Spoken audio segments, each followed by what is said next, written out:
estar no quarto encontro, e que tem a ver com o quarto passo, né, que é o encontro com o mentor.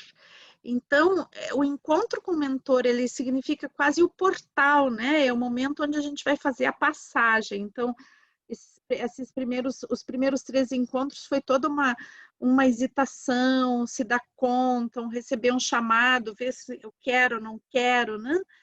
Então, nós vimos no último encontro também a necessidade, né, da preparação para a aventura, a gente se dá conta que tem um chamado, né, e esse chamado é interno ou externo, né, pode ser algo que eu tenho que buscar lá fora, no mundo, né, mas pode ser também algo que eu tenho que buscar dentro de mim.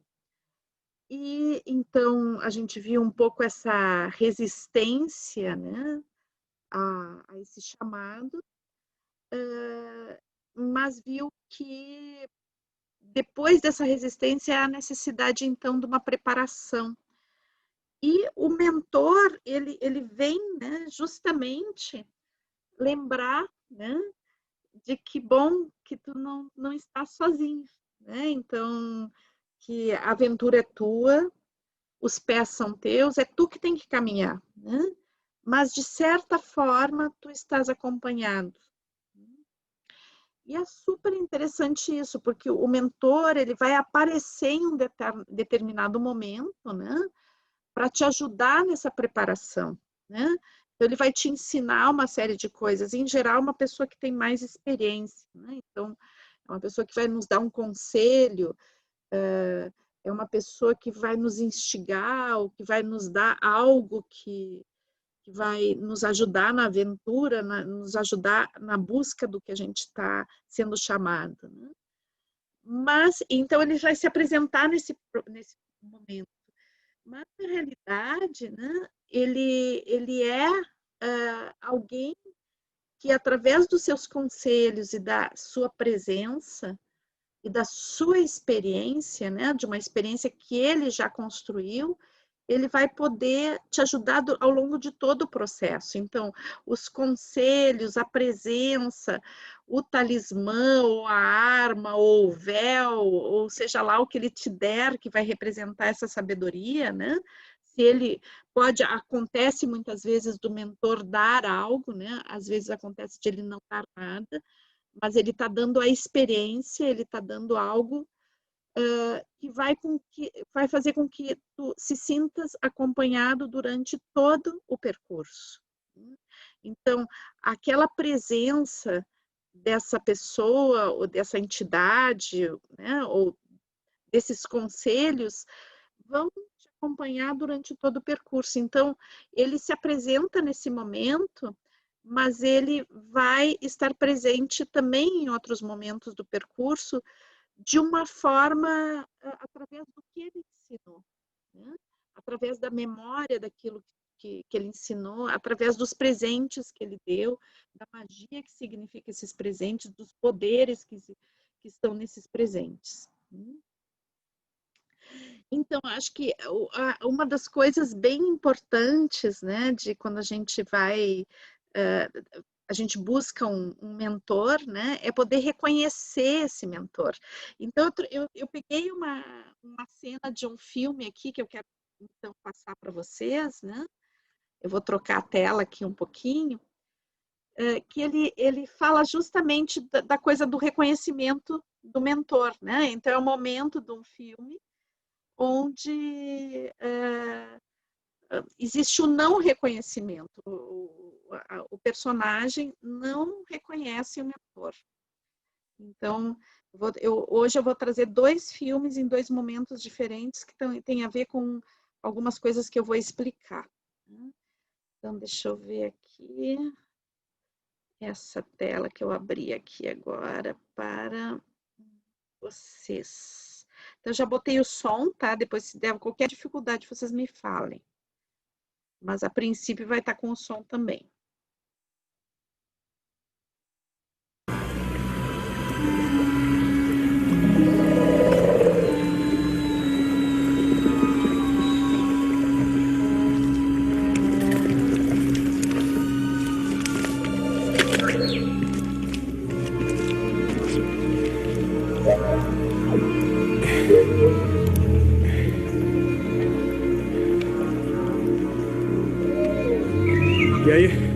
Pronto para se recarregar?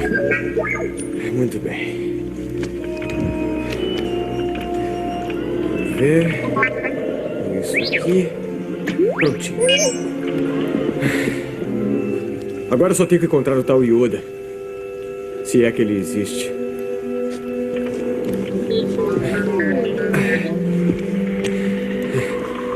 É realmente um lugar estranho para encontrar um mestre Jedi. Isso aqui me dá arrepios. Ainda assim, alguma coisa aqui me é familiar. Eu não sei. Sinto como se... Como se o quê? Como se fôssemos observados. A sua arma baixe. Não mal vou lhe fazer. Pra mim, diga.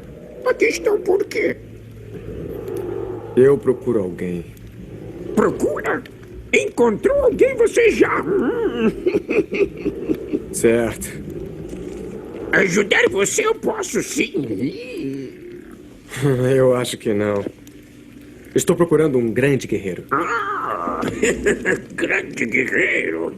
Ah. Guerra não faz grande ninguém.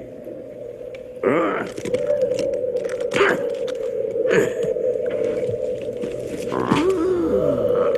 Deixe isso aí. Oh, é o meu jantar.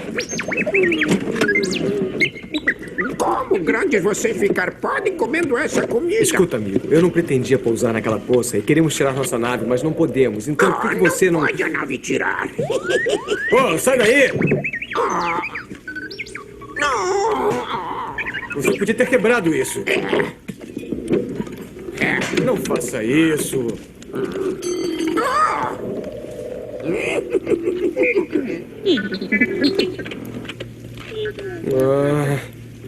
Tá fazendo a maior bagunça. Me dá isso. Eu ajudo você não. Não quero sua ajuda. Me devolva minha lanterna. Eu preciso dela para sair desse lamaçal. Lamaçal? Minha casa aqui é... O quê? R2, deixa ele levar. R2! Vê se vai embora, baixinho. A gente tem muito o que fazer. Não. Fico e ajudar você eu vou. Encontrar seu amigo. Eu não estou procurando um amigo. Estou procurando um mestre Jedi. Oh, mestre Jedi. Yoda. Você procura Yoda? Conhece ele? Você até ele levarei o voo. Sim. Mas agora comer precisamos. Venha. Comida boa, venha.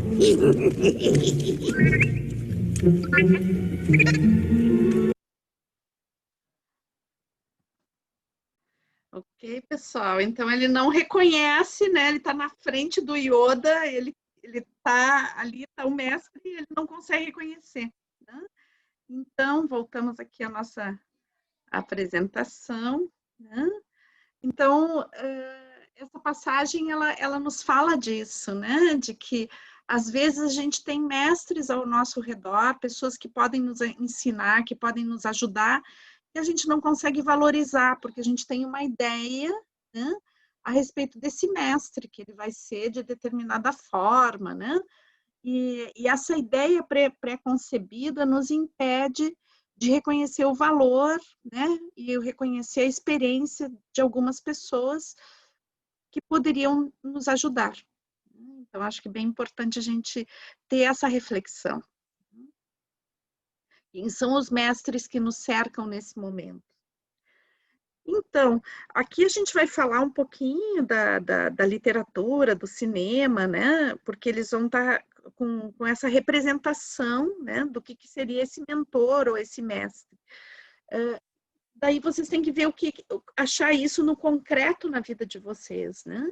Mas ele vem sobre alguns aspectos que a gente pode ver, eu listei alguns aqui, né? Então, ele vem muito presente sobre a figura do velho sábio, né?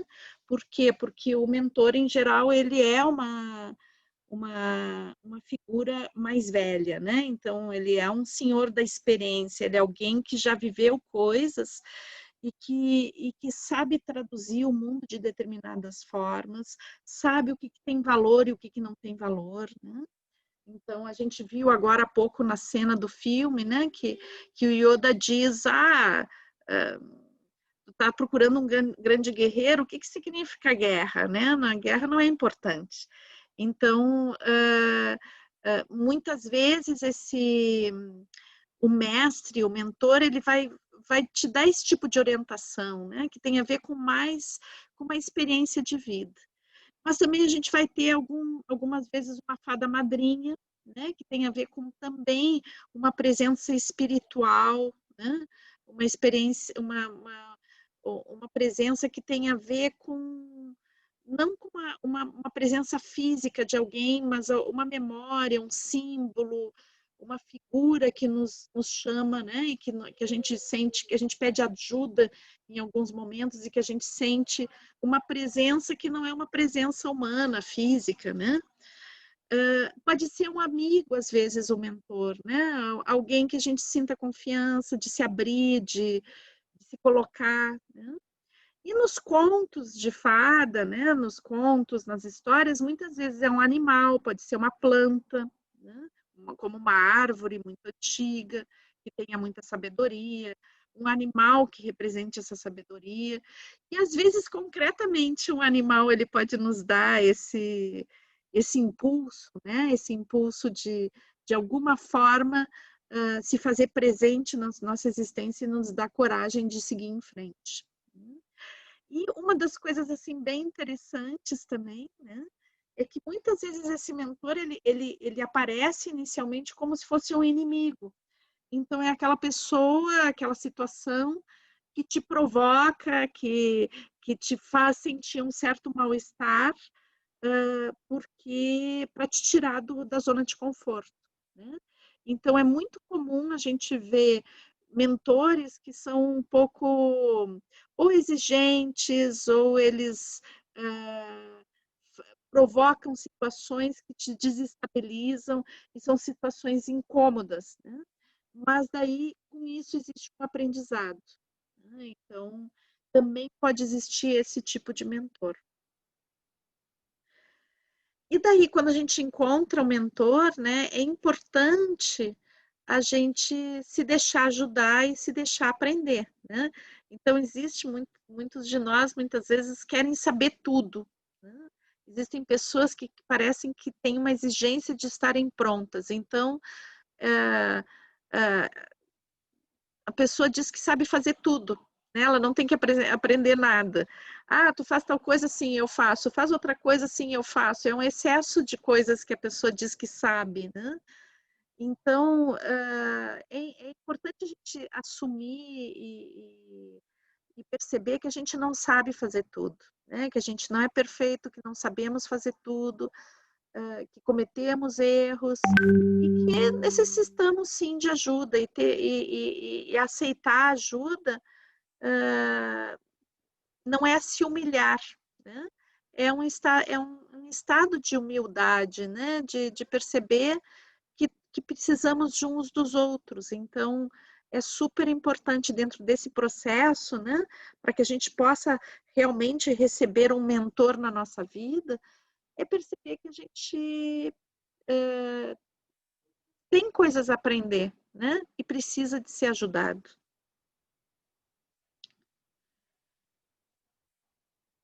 E depois, então, quando a gente encontra o mentor, né, como eu tinha falado, ele vai se apresentar depois, durante a aventura, ele pode se apresentar várias vezes, às vezes até com a própria presença, né? Mas em geral ele vai se apresentar sobre a forma da memória do que ele ensinou, né? Então, por exemplo, se a gente vai ver dentro das histórias, da literatura, dos contos, né?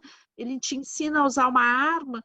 Então, quando tu está usando aquela arma, vem a presença do mentor te ensinando algumas coisas, te avisando algumas coisas, né? Ou, às vezes, ele pode também te dar como um talismã, né? Que vai te recordar de alguma coisa fundamental que tu vai precisar num momento exato. Então, ele vem com o mentor, ele vem com uma consciência, né? E uma lucidez que te acompanha no caminho. Quando as coisas parecem que estão perdidas, o mentor reaparece, né? Para lembrar de uma lição, para vir como na forma de um insight também, né? Ah, era isso que aquele queria me dizer. Era para isso que aquilo que ele me disse serve, né? Ele me deu isso e serve para isso. Né? Então, às vezes, aquele ensinamento que o mentor te dá, ele não é coerente com a tua percepção naquele momento que tu recebe aquele ensinamento. Por quê? Porque tu ainda não viveu para saber o que ele está falando, né? Mas às vezes no meio da história tu se dá conta, era isso da nossa aventura, né? Ela tem que ter a ver com um, uma coisa de alma, com uma coisa muito interna, né? Então, muitas vezes a gente vai sair para a aventura com uma coisa de egóica, né? Muito superficial. Eu tenho que conquistar tal coisa, porque eu tenho que ter sucesso, porque eu tenho que ser bem-sucedido, porque as pessoas têm que me reconhecer, né? E então é como se tudo, né? Tudo que a gente vive, né? Vai se vai se dando como não dá, uma coisa que não dá certo, né? Que não chama boas energias. Então, quando a gente busca um caminho, né? Um caminho que tem uma coerência com o nosso propósito existencial, que tem uma coerência com a, a, a nossa alma, digamos, né? Então, isso vai fazer com que alguma coisa se mova, né? E daí, então, existe o fenômeno da sincronicidade. Então, parece que tudo acontece para que eu possa partir, né? Tudo acontece para que eu vá, né? Então, inclusive, muitas vezes, quando a aventura é muito potente, né? Às vezes acontece ao contrário, né? Então, hoje uma pessoa falava, né? Eu queria baixar lá o negócio para fazer a vivência e não baixava, não baixava, não baixava, não baixava. Depois eu fui ver, bom, era super forte, né, a vivência. Então, muitas vezes, quando a coisa é muito, digamos, vai mexer muito profundamente, pode existir uma hesitação mesmo sincrônica, né? Mas também, quando a coisa tem a ver com o propósito, né? Tem a ver com algo interno da gente muito importante, é como se tudo fosse se alinhando para que a gente possa realmente dar o primeiro passo e ir. Então, pode ser que vocês sejam presenteados, então, com algo, né? Que vai lembrar os ensinamentos. Então, aqui a gente vai trazer um pouco a questão do talismã, né? E que muitas vezes esse talismã pode ser uma arma, pode ser algo que seja usado na aventura, né? Mas muitas vezes ele é um objeto somente simbólico. Então, ele simboliza algo, né?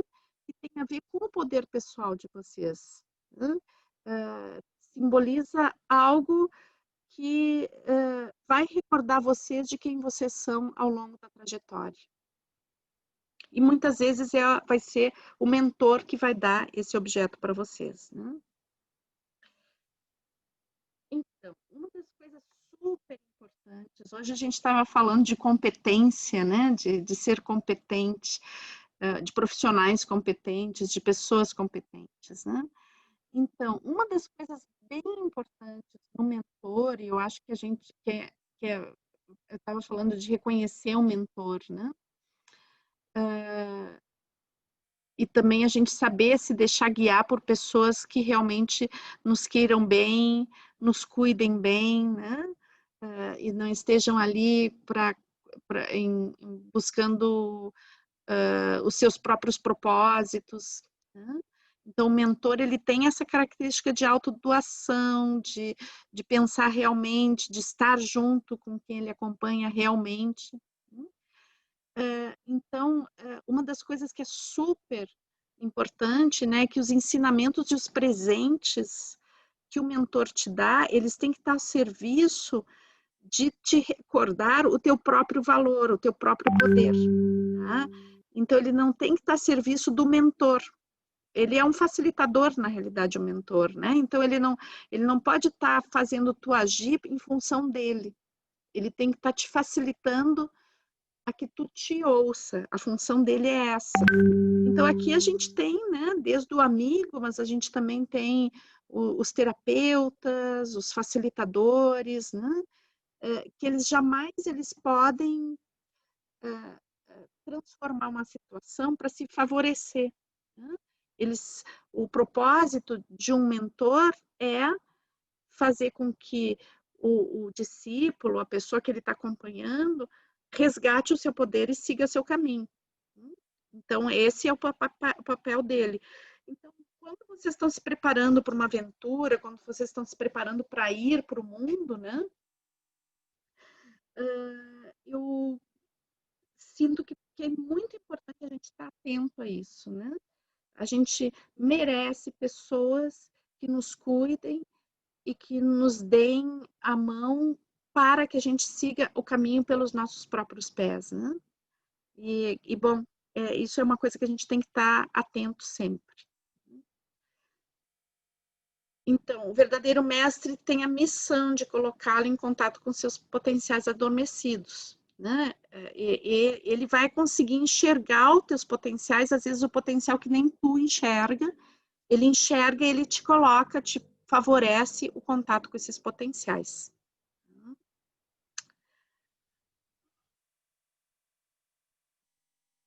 Então, a ideia é como eu tinha falado, né? É um facilitador, ele vai facilitar com que tu encontre os teus próprios talentos, as tuas próprias habilidades. Ele pode te ensinar isso a partir de alguma prática, alguma coisa que ele te proponha, ou a partir de simplesmente ensinamentos, né? Ou até a partir do próprio presente que ele possa te dar.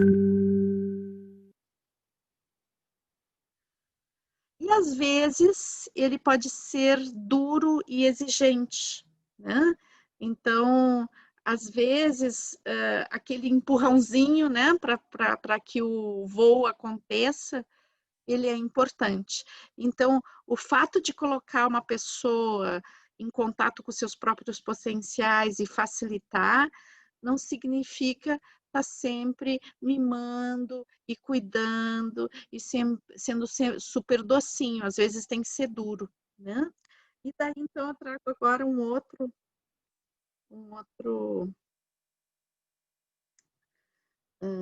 filmezinho aqui. Pessoal, eu vi que tinha um erro de português horrível ali numa lâmina, depois eu vou trocá-la, tá? Eu faço enlouquecidamente rápido as coisas e depois eu né, acabo tendo que trocar, mas eu trocar, deixar o áudio e botar outra, corrigir. Buenas, deixa eu só ver aqui o outro filme. Vamos ver. Ok.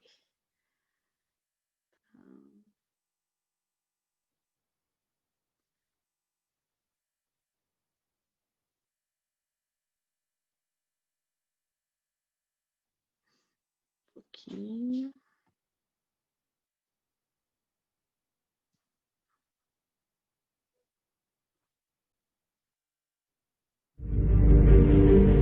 Você aprendeu a enterrar a sua culpa com a raiva. Eu vou ensinar você a enfrentá-la e aceitar a verdade.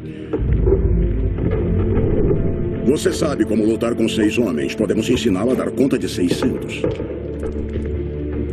Você sabe desaparecer. Podemos ensiná-la a se tornar invisível.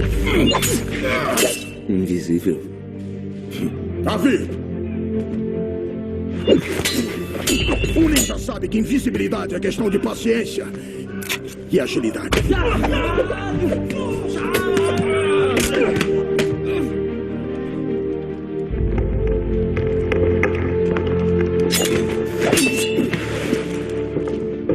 Fique atento ao que cerca você. Ninjitsu utiliza a pólvora. Como arma? Ou como distração. Teatralidade e ilusão são armas poderosas. Deve ser mais que um simples homem na mente do seu adversário.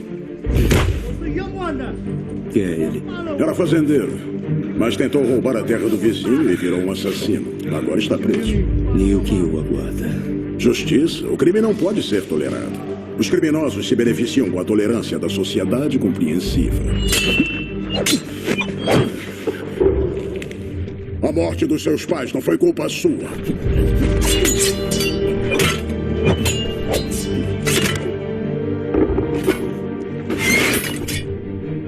Foi culpa do seu pai.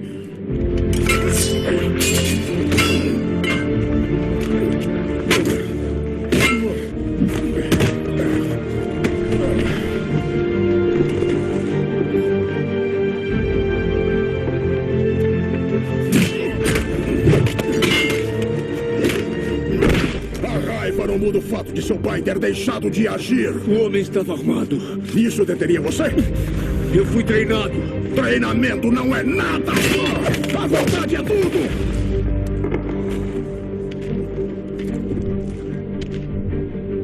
A vontade de agir.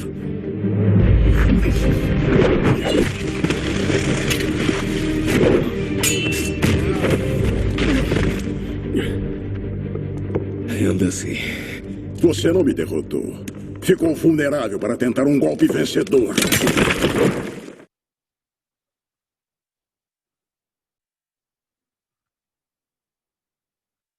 Só um pouquinho, pessoal. Deixa eu sair daqui, senão vai entrar outro filme.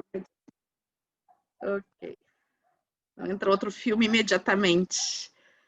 Bom, então aqui a gente tem um mestre super exigente, né? Que não dá nenhum... Não tem história, né? Tem que fazer o que ele está ensinando, tem que, né? Não tem pena. Né? Então, a gente vai ver aqui, né? A questão do ser bom demais, né? Então, muitas vezes, a gente, como tutor, como mestre, como mentor, quer tão bem uma pessoa, né?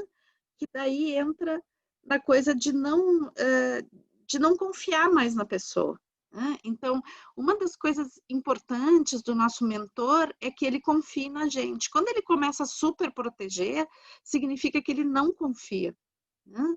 Então, aqui também para nós, como mentores eventuais de outras pessoas, né? Como pais de crianças, né? Como educadores, muitas vezes essa coisa da superproteção, né, faz com que a pessoa não consiga experienciar a si mesmo. Então, a proteção, ela é essencial por um dado momento, mas chega um momento onde a gente tem que entrar naquele mestre que a gente viu um pouco anteriormente, né, que é justamente o mestre que exige. Né? Então, se a gente fica sempre no papel de ser bonzinho, né, a gente não consegue despertar alguns talentos e algumas habilidades da pessoa. Né? E é como se não acreditasse nela. Quando uma pessoa é super protetora, ela está passando justamente essa mensagem. Ah, tu não é capaz. Está dizendo para a pessoa que ela não é capaz.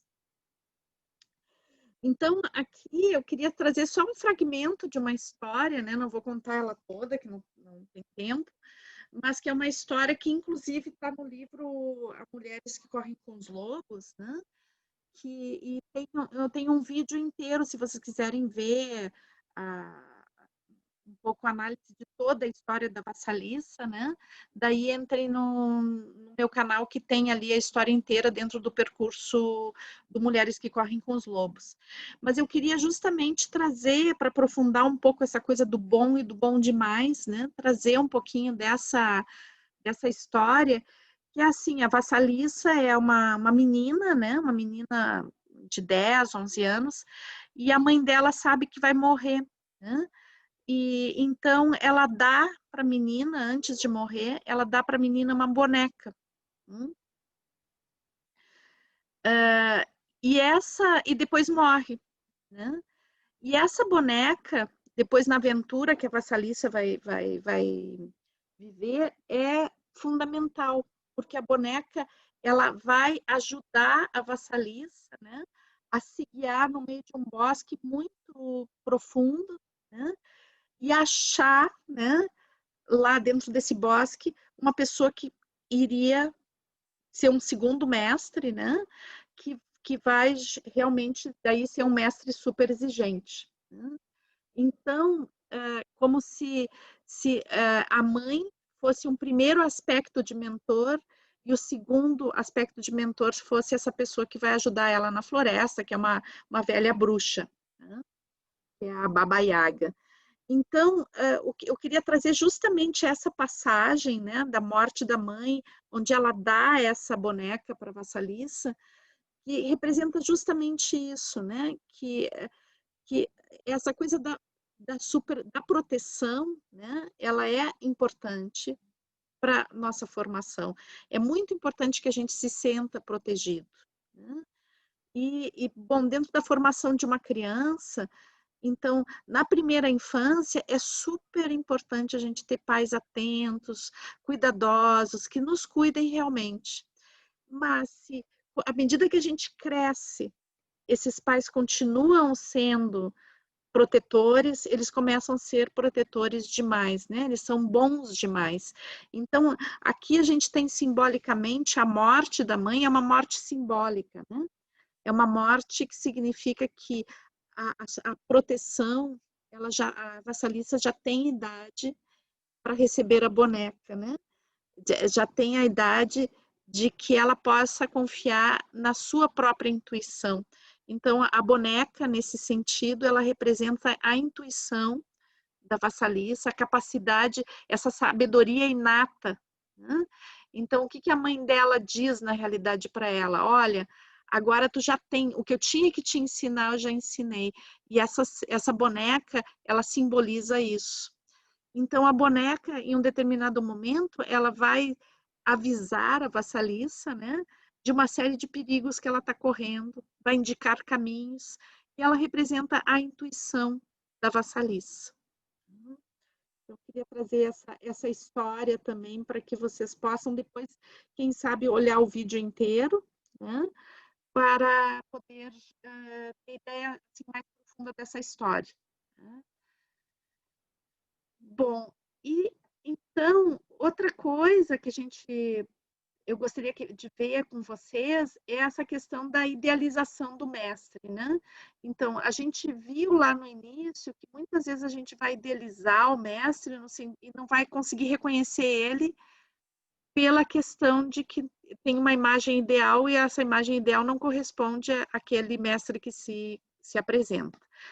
Mas, por outro lado, também, o que a gente vê muitas vezes é que, bom, surge uma pessoa na nossa vida que nos ajuda um monte, que nos ensina um monte de coisa, e daí essa pessoa a gente coloca num altar, é uma pessoa intocável, insuperável, que a gente, então daí é um outro tipo de idealização que já tem a ver, né, com aquele mestre que se apresentou, com a gratidão que a gente tem pelo mestre, que certamente nós somos gratos aos nossos mestres, né? Mas às vezes essa gratidão chega a uma coisa que não é legal, que dá um aspecto sobre-humano a esse mestre, né?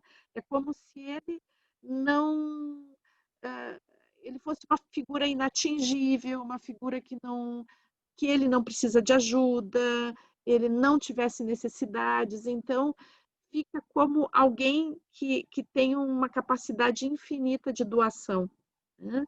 Isso nos dá uma dificuldade de perceber a pessoa que existe no mestre.